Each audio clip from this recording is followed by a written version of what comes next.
Hello, hi, how are you? Welcome on back into another podcast by George. We're back in the music machine. You know, I do politics on the show, and politics are important, but I got to tell you something. A lot of times I don't really like them, and I don't get to talk about hockey very much. I like hockey, but man, I love music, so I love this part of the show and being able to get back and talk with some friends and some great musicians and listen and play some great music. It reminds me of... Back in the day, I've told people before, my career in broadcasting started as a disc jockey. I was George A., your DJ, on a Wednesday. I was coming at you loud and proud. I had all the picks that clicked on the music go around. That's the way we used to talk back in the day on the top 40 radio stations. That was back, believe it or not, in 1977. But here we are today, locked in, shut down, sequestered, and we're under quarantine with the COVID-19 thing sweeping across the country, and everybody's starting to get a little buggy, starting to get a little cabin fever going. And I'm reaching out to some friends and some musicians to kind of give us something to get us through here. And today it's Ducharme-Jones, Ann and Dave. They've been on the podcast before. I want to welcome them on back in. Welcome back, Dave and Ann. Hey, good to see you. Let me read this bio to get us started here. And this will kind of cover some ground so we won't have to cover it. Ducharme-Jones, they're an American roots pop duo. Now, okay, right off the top, that gets me. American roots pop duo. I know, Dave and Ann, too, this must drive you crazy to try to categorize your music, because if you had me kind of describe your music or how I thought of it, I don't know if I would call it American roots pop. Particularly, is that a category? Is that a thing? Or are you just trying to cover the entire spectrum with a name like that? I included that in our bio because I thought Iowa Public Radio did a good job of describing some of our music as a kind of Americana California pop. And, you know, it's so hard to categorize, you know. I mean, we just do what we do, and until people listen to it, those words mean nothing. You never know. You know, it depends on that person's, you know, what their reference points are when they try to categorize music and bands. You know, it's kind of interesting.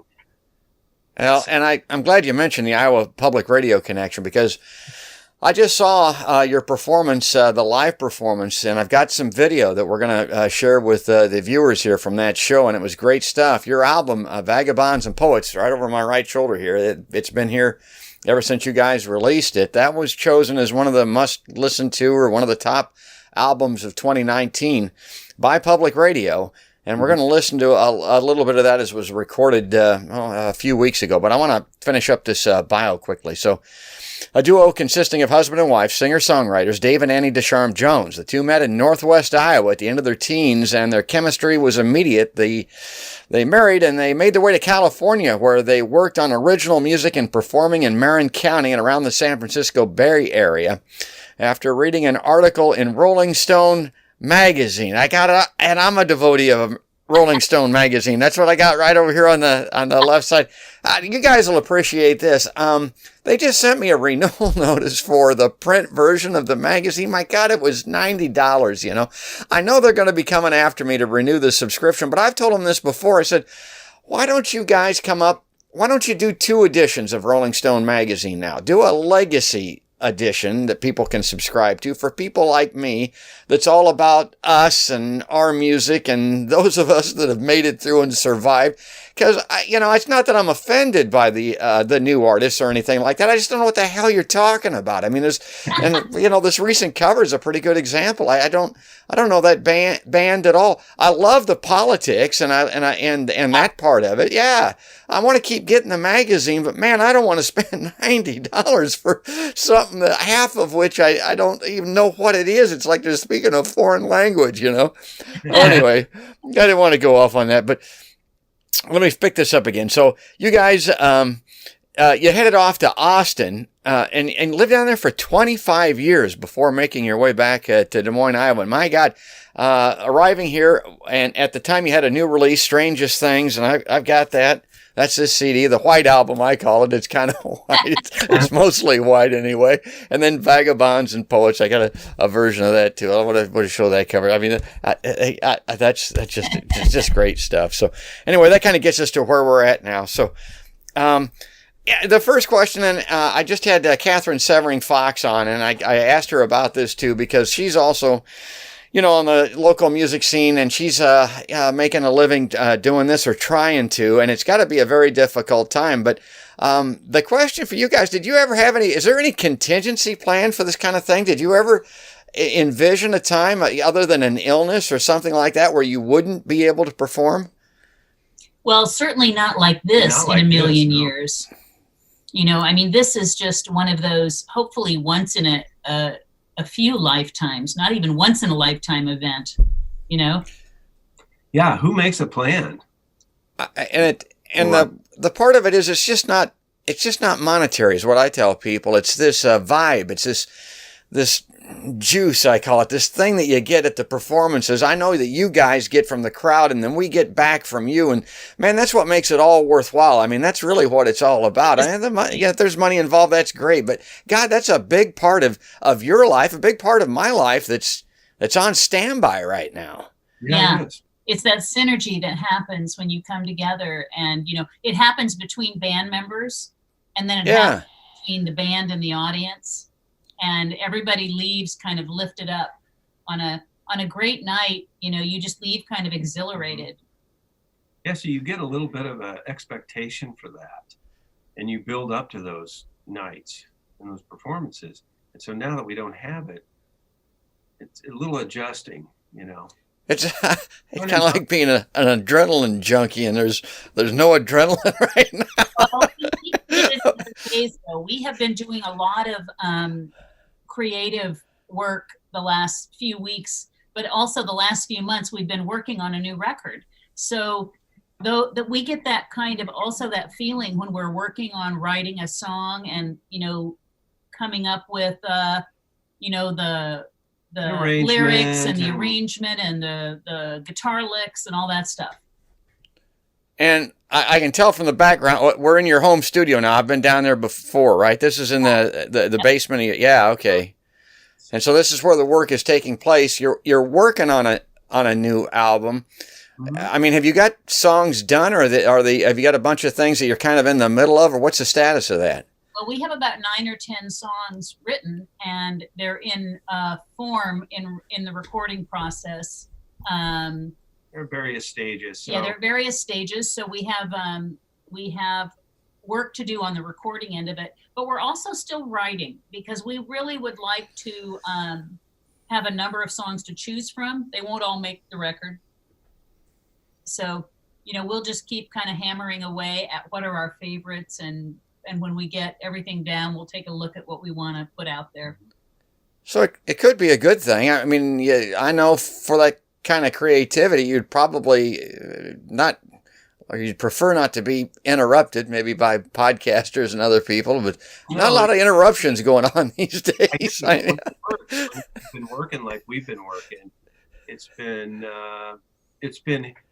a few hours here and there, where the last few weeks, or at least the last week for me, I've been down here a lot, and I've gotten a lot done. So I'm not anticipating having to get ready for a gig or learn songs for another band he's for playing something with. else or something. So I've been able to really focus on this, and that's gets me going back into the whole cycle of making a record. So. And it's good to have a break to talk to other human beings. Yeah, exactly. Yeah, even via Zoom or Skype or whatever. Well, I'm looking forward to this new recording because the last two were so good. That Strangest Things, a great album.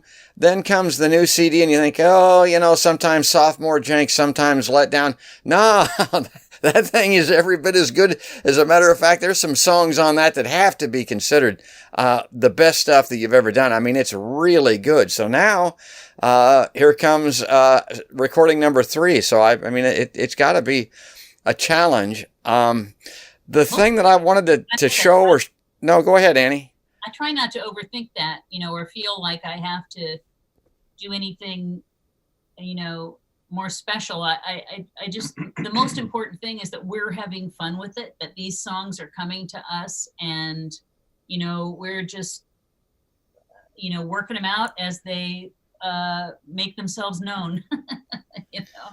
Well, I mentioned at the top, I wanted to talk a little bit about this Iowa Public Radio gig, because I've been to a lot of concerts. My God, I've seen them all. I've seen Bob Dylan, I've seen Bruce Springsteen, I've seen them all. But for the size of the venue particularly, I thought this thing was just outstanding. I thought it was extremely well done. You guys were great as usual, but I don't know, the show venue, and I was in the balcony and I was right on the rail looking at this thing, and the lighting and the sound and just the overall entire experience, the vibe in the room, everybody was really into it. I mean, that doesn't happen all the time. I mean, all these things don't come together all at one time, but it did for this particular show. Did you guys sense that as well?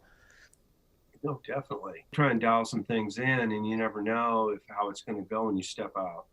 But luckily, it was well attended, and I think the room helped the vibe of the sound and helped the sound really come together. So yeah, there was just great energy. I'm taken back by it right now, because that was on March 5th, and it was on, no, that wasn't, was that March 5th? Yeah, that was on March 5th, and it was like the next day or two after that it dawned on me that our world is changing.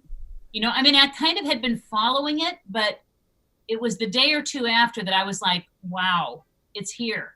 Yeah. And I realized, I kind of held my breath, because I think I must have hugged 250 people that night.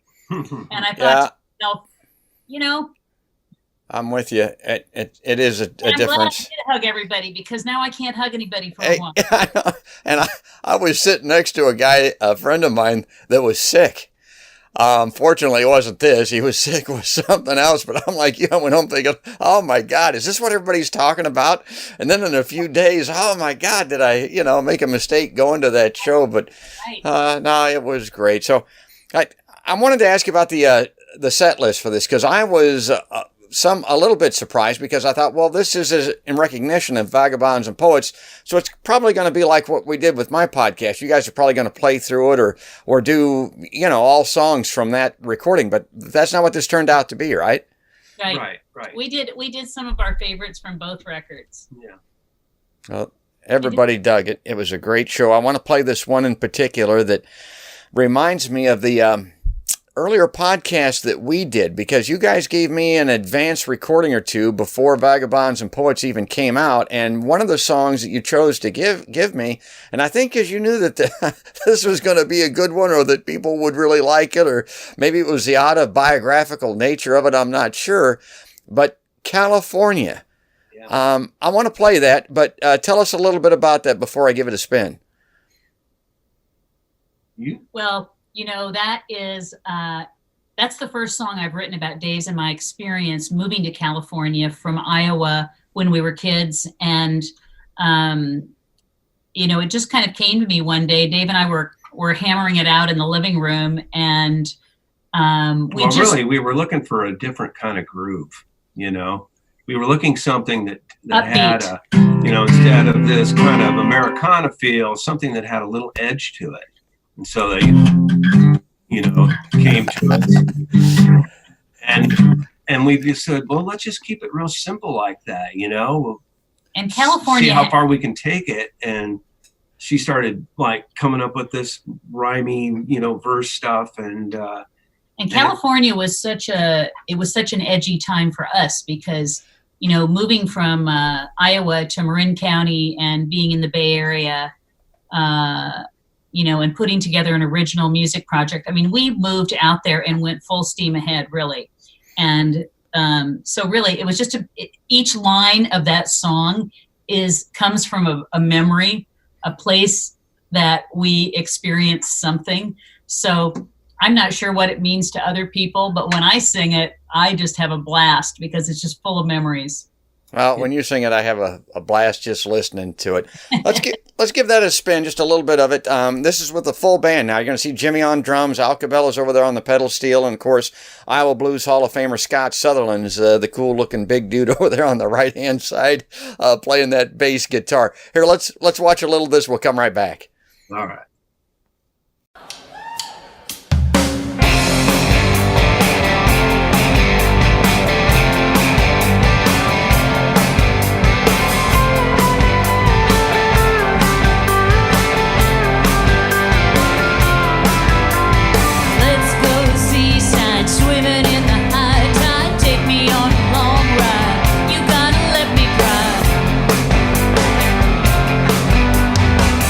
Sing the song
Well, that's California, and that's at this Iowa Public Radio show, kind of a recognition and acknowledgement of the brilliance of Vagabonds and Poets from 2019. And I love that. And I like pointing out to people, if I can catch it right at the right time, Dave, I can point to people and say, listen to this.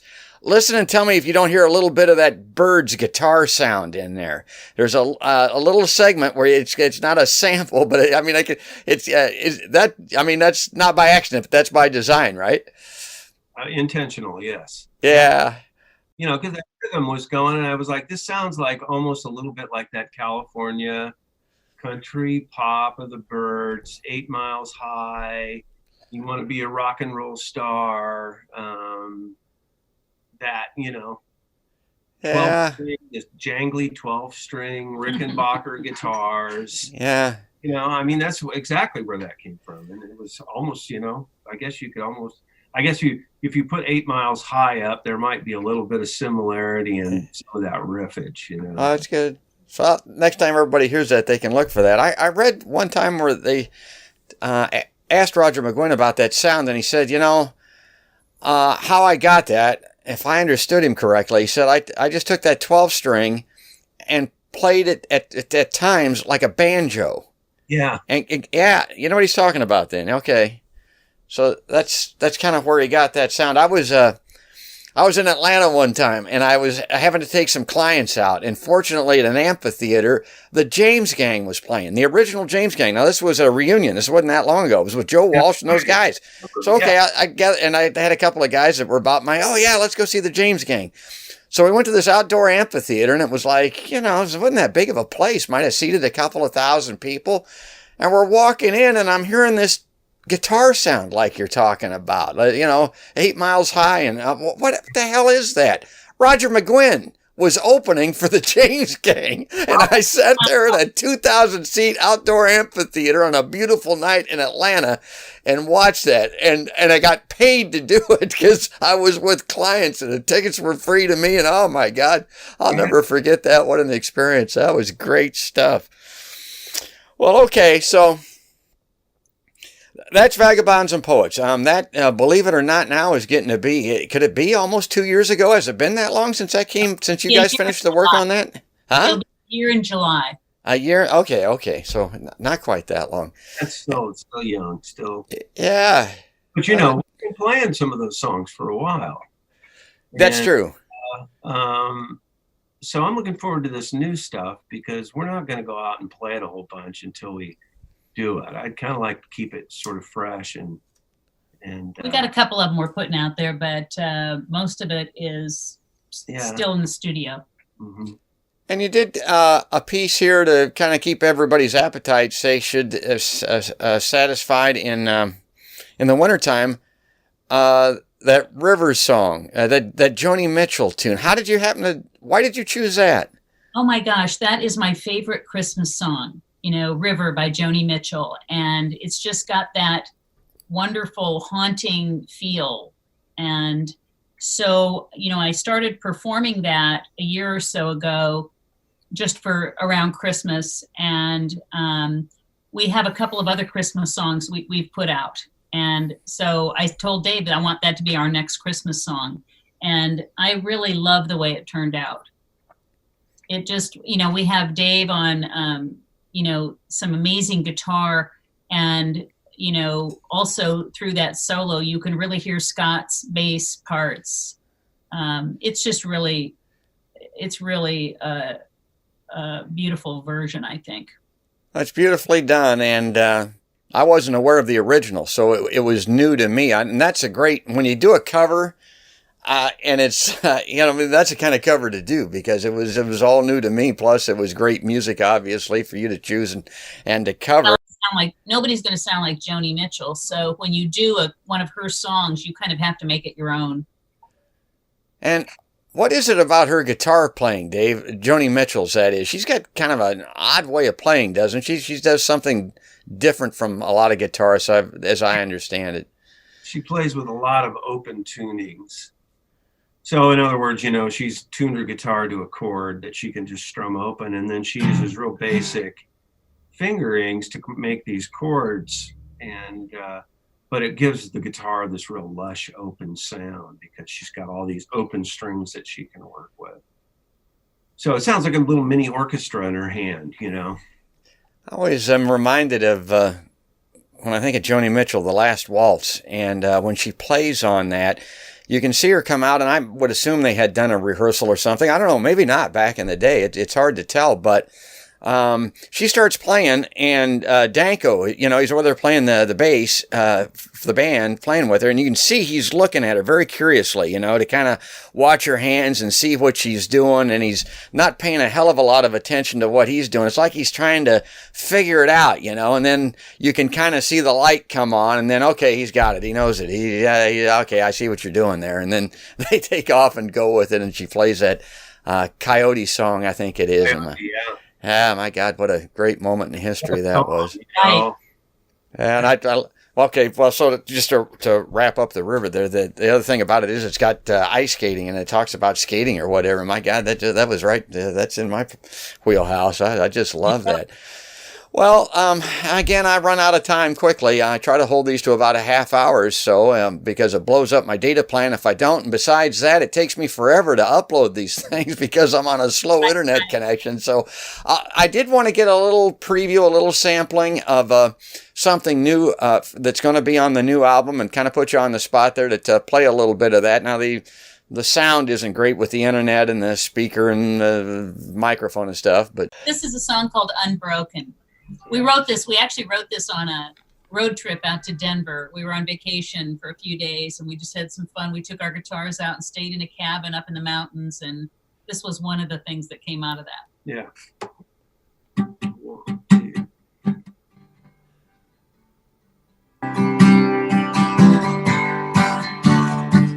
It's a hard road ahead. What's left behind? Another town down. You lost your mind.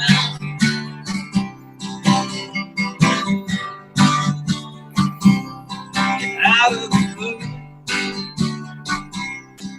I never knew what to expect, what to accept. You left me shattered. I hit bottom, but I put myself back together. I'm unbroken.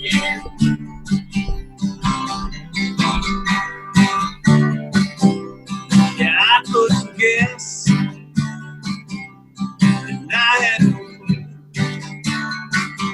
till the boys in the band said it was true.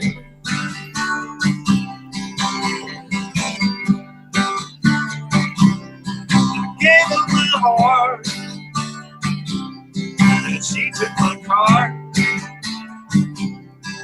in the fast lane, a little too far. And you left me shattered. I hit bottom, but I put myself back together. I'm unbroken. All I wanted was to be your one and only. Wanted your name on my tattoo. All I ever got was sad and lonely. Crying my heart out over you.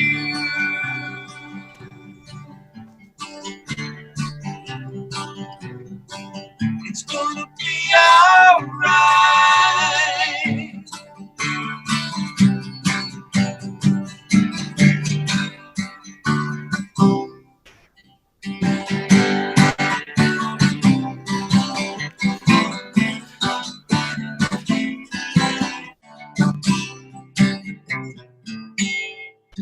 Wow, that's great. I can apply that. I mean, All right. I mean, I love it. That's great. And you're playing that, and I was looking at the monitor and thinking, my God, I didn't show people the shirt. So here it is. This is it. I get asked, I get asked about it all the time. People, if we're gonna get one of those, when I said, I don't know. They just had a few of them, and they were kind of small, so I don't know if that'll fit a lot of folks. But I wear mine. I love it, man. That's great. Awesome. All right. Well, we got to let you go. I just. I want to tell you to shelter safe and well. I'm glad to see that, that you are well, obviously, that you're continuing to work and you've got some great stuff online coming out here very soon. I want to give you the last word on this. So anything you want to say here to folks that are tuning in and kind of wanting to check out Ducharme-Jones, kind of jonesing a little bit for the Ducharme-Jones band?